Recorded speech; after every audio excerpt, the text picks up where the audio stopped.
Hi, my name is Rashma John, and for my final IPT output project, I will be discussing the glycemic index and its relation to gestational diabetes. So, first, let's define the terms. The glycemic index is a rating system that assigns a number to specific foods that reflects how quickly that food will cause your blood sugar to rise. Foods with a high GI score will cause your blood sugar to rise a lot faster than foods with a low GI score. And so, why is that important?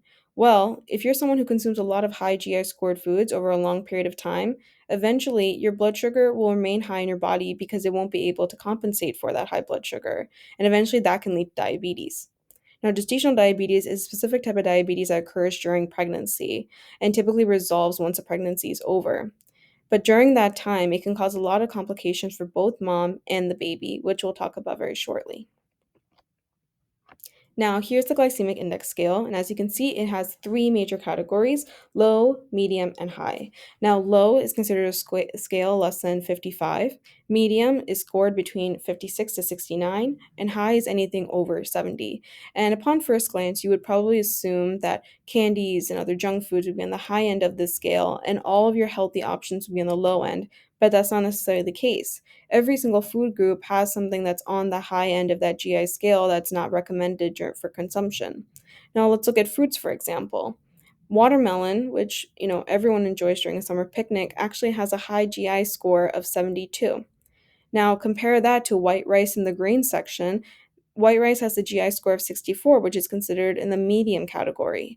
Now, this doesn't mean that you can't eat watermelon all the time. It means that everything has to be in moderation because watermelon will cause your blood sugar to rise a lot faster compared to white rice.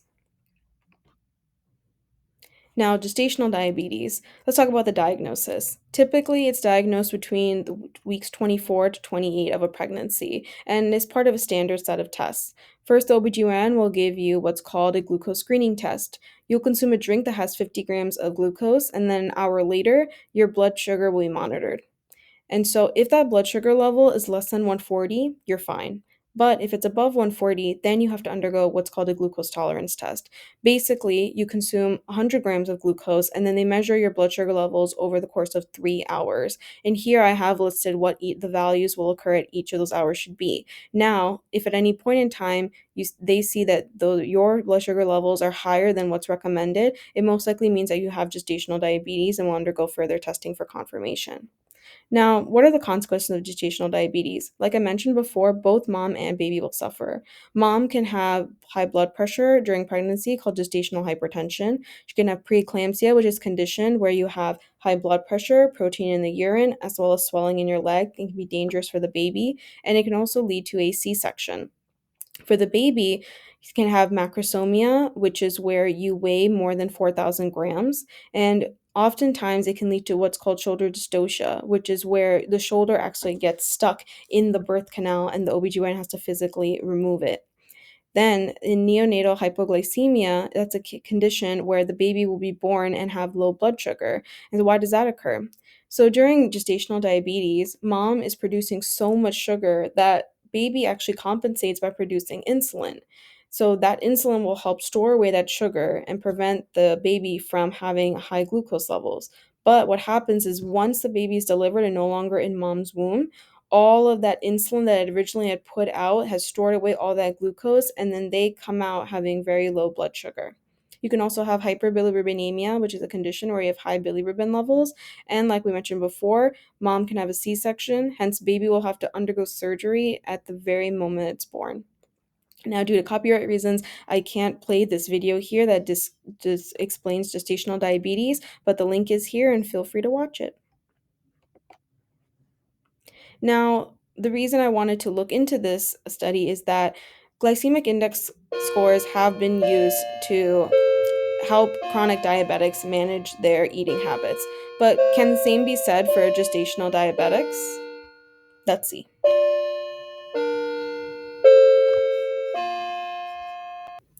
Now, surprisingly enough, there actually isn't a lot of literature or studies that have been done about gestational diabetes and using the glycemic index score labels for those patients. But I found these three studies that seemed interesting and offered up their own set of findings that contribute to the conversation at large. So let's get into it. So, first, we're going to go into the study that looked at four different diets. So, this study was looking at the maternal and fetal outcomes of dietary interventions on pregnant women. So, we had 884 participants who underwent four different diets. So, we had patients who were in the low glycemic index group, patients who had the total energy restriction diet, which meant that they were only consuming about 70% of the recommended dietary intake. We had the low carbohydrate group, and we also had the group that was considered others or the ethnic diet, which we'll go into. Now, in the low glycemic index group, they found that those women had lower insulin use and also had babies with a lower newborn weight, and found that 13 out of 100 patients with gestational diabetes wouldn't need insulin if they adopted this particular diet. Now, across the board for basically all the diets, they found that there was no change in maternal weight gain or C section rates or small gestational age or in macrosomia. And so, this was the main finding of that study. And so, what does this mean? So, this was starting to introduce the subject that a low glycemic index diet could be beneficial for patients with gestational diabetes. Now, this study occurred 2 years later, and it was looking at low glycemic index diets in the context of dietary fiber during pregnancy. Now, my colleague Graham will be talking further about dietary fiber and the low glycemic index, but this is specifically regarding pregnancy. So, in this study, they had 302 participants who were separated into two major groups. They both had low glycemic index diets, one with dietary fiber and one without, and there was also a control group with a regular diet. And so when comparing the low glycemic index group diet versus the control, they found that there was no differences in C-sections or gestational age sizes, but they did find that the low glycemic index group had a significant lower risk of macrosomia, which, like we mentioned before, is where baby's weight is going to be above 4,000 grams. Typically, you want between like 32 to 3,500 at birth. And then when they looked at the subgroup analysis of the low glycemic index groups, where one had dietary fiber and one didn't, they found that the group with the high dietary fiber had a reduced risk of macrosomia greater than those who just had the low glycemic index diet. And they also found that they had reduced insulin use. And so this goes in line with that previous study that we talked about, that patients who were on the low glycemic index diet had lower amounts of insulin use as well. But this was taking into account dietary fiber.